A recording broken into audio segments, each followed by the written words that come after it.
Hello everyone, welcome to texture math. आज के इस सेशन में हम एंगुलर राउट से रिलेटेड एक और टॉपिक कवर करेंगे, जिसमें हम देखेंगे कि राउटर लिंक एक्टिव ऑप्शंस क्या होते हैं, क्यों हमें इसे यूज़ करना चाहिए, क्या उसका बेनिफिट है, कौन से ऐसे कंडीशंस होंगी जहाँ पे हमें उसको यूज़ करना पड़ता है। क्योंकि राउटर लिंक एक्टिव हमने ऑलरेडी डिस्कस कर लिया है, तो राउटर लिंक एक्टिव ऑप्शंस क्या है। और ये भी इंटरव्यूज क्वेश्चंस में, जैसे मैंने आपको लास्ट सेशन में भी बताया था, ये इंटरव्यूज क्वेश्चन में काफ़ी बार पूछा जाता है कि राउटर लिंक एक्टिव और राउटर लिंक एक्टिव ऑप्शंस में क्या डिफरेंस है, तो उसका हमें मीनिंग पता होना चाहिए। अब इस चीज़ को प्रैक्टिकली एक्सप्लेन करने से पहले जस्ट एक रिकमेंडेशन है कि अगर अभी तक आप लोगों ने पहले वाले सेशंस नहीं देखे हैं तो आप पहले उनको देख लो, क्योंकि जो पूरी प्लेलिस्ट है एक प्रॉपर सीक्वेंस और सिंक में है। तो अगर आप उसको सिक्वेंशियली फॉलो करोगे और भी ज़्यादा इजी रहेगा आप लोगों के लिए ऑनगोइंग टॉपिक को समझना और उसको इम्प्लीमेंट करना। क्योंकि अभी के लिए अपना मेन फोकस क्या है कि कैसे एंगुलर लिंक एक्टिव ऑप्शंस को हम यूज़ करते हैं। बट उससे पहले आपको बाकी चीज़ें पता होनी चाहिए, राउटिंग क्या होती है, कैसे राउट क्रिएट होता है, ये सारी चीज़ें। ठीक है, और उसके लिए आप लोग टेक्सचर में डिजिटल कोर्स बुक को रेफर कर सकते हो, जो फ्रीली अवेलेबल है आप सभी के लिए डिस्क्रिप्शन बॉक्स में, जहाँ से आपको ये पूरा कंटेंट मिल जाएगा, नॉट ओनली फॉर एंगुलर, बाकी लैंग्वेजेस के लिए भी। ठीक है, ऑल राइट, तो स्टार्ट करते हैं। देखो यहाँ पे क्या लिखा हुआ है, Angular 19 course by texture math. इसके बाद में हम सेकेंडरी हेडिंग डालेंगे और सेकेंडरी हेडिंग में हम अपना आज का टॉपिक लिखेंगे जो है एक्टिव राउटर लिंक। यहाँ पे लिखेंगे राउटर लिंक एक्टिव ऑप्शंस। ठीक है, ये हमारा राउटर लिंक एक्टिव ऑप्शंस ये इन एंगुलर। तो ये अपना मेन टॉपिक है आज के सेशन का कि राउटर लिंक एक्टिव ऑप्शंस होता क्या है और कैसे उसको यूज़ करते हैं। अब यहाँ पे हम दो हॉरिजॉन्टल रो डाल देते हैं इसको सेपरेट आउट करने के लिए कंटेंट से।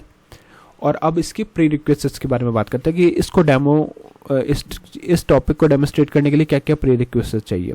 तो सबसे पहले तो हमें चाहिए एक कुछ कंपोनेंट। तो यहाँ पे मैंने 3 कंपोनेंट ऑलरेडी बनाए हुए हैं, अबाउट कंपोनेंट, कॉन्टैक्ट कंपोनेंट और सर्विसेज कंपोनेंट।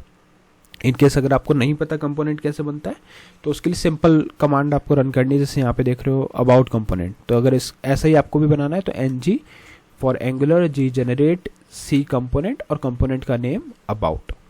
तो जैसे आप यहाँ पे ये प्रेस एंटर करोगे तो ऑटोमेटिकली ये वाला कंपोनेंट आपके सिस्टम पे ऐड हो जाएगा, जिस 4 फाइल्स के साथ में।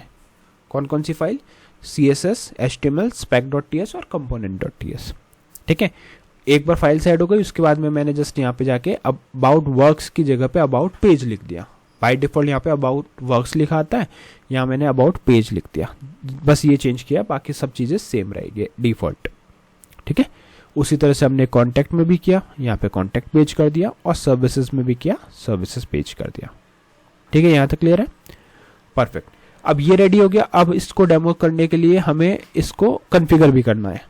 तो कॉन्फ़िगर करने के लिए चलते हैं app.route.ts, इस एरे को एक्सपेंड करते हैं, यहाँ पे एक एक करके पाथ डिफाइन कर देते हैं। तो मैंने डाला पाथ में आ जाएगा अपना यहाँ पे अबाउट। ठीक है, अबाउट आ गया। फिर हम यहाँ पे दे देंगे कंपोनेंट में आ जाएगा अबाउट कंपोनेंट, कॉमा, फिर हम यहाँ पे देंगे एक और पाथ, कॉलन, यहाँ पे आ जाएगा अपना कॉन्टैक्ट, कॉमा, कंपोनेंट में आ जाएगा अबाउट कंपोनेंट, फिर आ जाएगा फिर से पाथ, कॉलन, इधर आ जाएगा हमारा सर्विसेज। तो लिख देते हैं सर्विसेज कंपोनेंट, और यहाँ आ जाएगा सर्विसेज कंपोनेंट।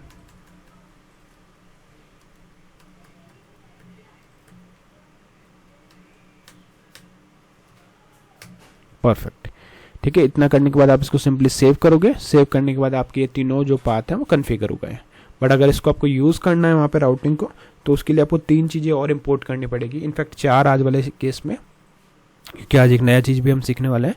तो उसके लिए चलेंगे app.component.ts में और यहाँ पे कुछ चीज़ें इंपोर्ट करते हैं। सबसे पहले हमें चाहिए राउटर लिंक। ठीक है, राउटर लिंक आ गया। फिर हमें चाहिए राउटर लिंक एक्टिव, ये हमारा आ गया राउटर लिंक एक्टिव। फिर हमें चाहिए राउटर आउटलेट। ठीक है, फिर हमें चाहिए router link active options. Okay, ठीक है, इतना लिखते हैं हम। 3 चीज़ें हमने इसमें इंपोर्ट कर ली। इसको सेव करेंगे, कुछ इश्यू हो गया इसमें। राउटर लिंक एक्टिव,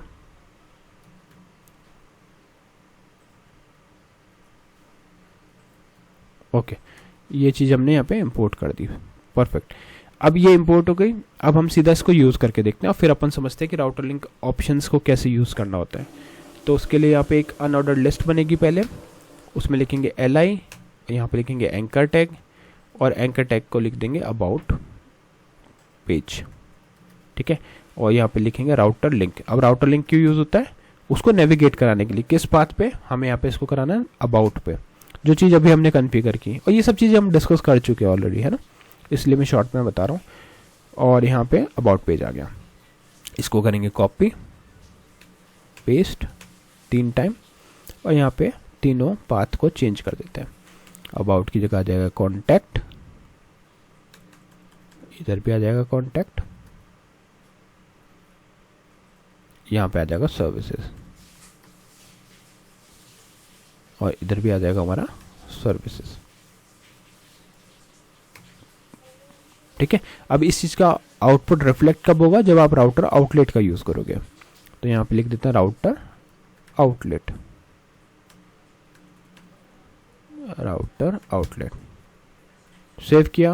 अब इसको एक बार रन करके देख लेते हैं। तो ng सर्व --- ओपन एंटर, जैसे ही आप एंटर करोगे कुछ ही सेकंड्स में वो आपको ब्राउज़र पे दिखेगा, ठीक है। अब राउटर लिंक एक्टिव वाला हमने लास्ट सेशन में देखा था, तो उसको भी ऐड कर देते हैं, फिर हम देखेंगे ऑप्शंस के बारे में। तो यहाँ पे लिख देते हैं सीधा राउटर लिंक एक्टिव, और यहाँ पे आ जाएगा आपका एक्टिव क्लास, ठीक है। इस चीज़ को हम कॉपी कर देते हैं हर जगह पे, इन 3 प्लेस पे, ठीक है। ये यहाँ पे हमने डाल दिया। ये सब चीज़ें मैं शॉर्ट में इसलिए बता रहा हूँ क्योंकि ये हमने लास्ट सेशन में पूरा डिटेल में देखा था, अभी हम बस उसके आगे का पाथ समझने वाले हैं। और इसके लिए CSS ऐड कर देते हैं। CSS यहाँ पे नहीं, इसमें नहीं, हमें CSS करनी है app.css में। तो इसको अनएक्सपेंड करते हैं यहाँ पे, यहाँ आ जाएगा डॉट एक्टिव,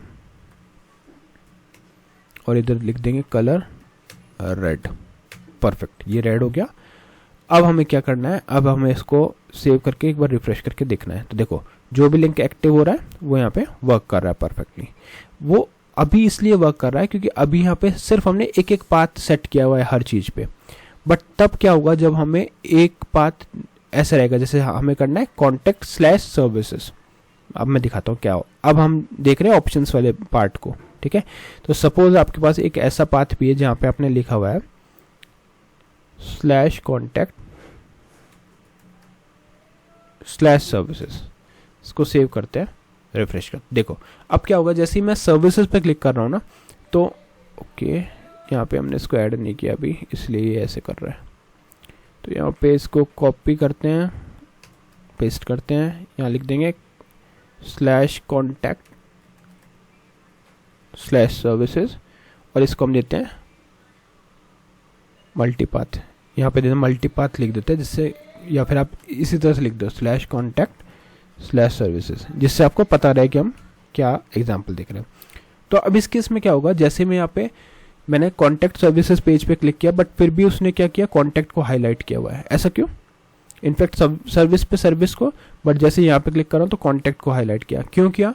क्योंकि ये इसका पाथ क्या है, इसका पाथ है /contact/services। तो ये एक प्रॉब्लम है। अब इस प्रॉब्लम को सॉल्व कैसे करेंगे? इसको सॉल्व करने के लिए हम ऑप्शन से स्पेसिफाई करते हैं, ठीक है। और वो ऑप्शन हमें क्या करता है, हेल्प करता है इस चीज़ को सॉल्व करने में। तो हमारा पाथ क्या है, /contact/services, बट मुझे एक्टिव कौन सा करना है, सिर्फ ये वाला सर्विसेज वाला पाथ, ठीक है। मुझे सिर्फ सर्विसेज वाले पाथ को एक्टिव करना है। तो उस चीज़ को इम्प्लीमेंट करने के लिए अब हम यहाँ पे ऑप्शंस को इंट्रोड्यूस करेंगे, ठीक है। तो अब इस चीज़ को इम्प्लीमेंट करने के लिए हमें क्या करना पड़ेगा, यहाँ पे हमें लिखना पड़ेगा ऐसे राउटर लिंक एक्टिव ऑप्शंस, और इसके अंदर लिखना पड़ेगा एग्जैक्ट ट्रू, ठीक है। तो अब वो क्या करेगा, एग्जैक्ट मैच चेक करेगा कि अगर एग्जैक्टली मैच हो रहा है तो ही उसको एक्टिव करे, अदरवाइज एक्टिव, मतलब एग्जैक्ट मैच के लिए वो दिखेगा। तो इस चीज़ को कॉपी करके सब में डाल देते हैं,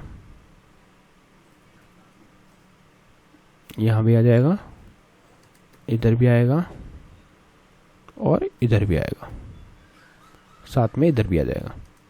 ठीक है, इसको डाल के सेव करते हैं, रिफ्रेश करते हैं। तो देखो अभी मैं कॉन्टैक्ट सर्विसेज पेज वाले पे हूँ, मतलब जहाँ पे डबल पाथ है, कॉन्टैक्ट भी है सर्विसेज भी है, बट एक्टिव कौन सा हो रहा है, सिर्फ ये वाला जो अभी जिस पे अपन करंट में है, बाकी कोई भी इसको एक्टिव नहीं कर रहा। पहले क्या हो रहा था, कॉन्टैक्ट को वो एक्टिव कर रहा था। तो यही एडवांटेज होता है राउटर लिंक एक्टिव के प्रोसेस को यूज़ करने का और राउटर लिंक ऑप्शंस को यूज़ करने का। ठीक है, तो आई होप आज का ये पूरा सेशन क्लियर हुआ होगा। नेक्स्ट सेशन में हम बाकी टॉपिक डिस्कस करेंगे। So thank you for watching tech Sharma.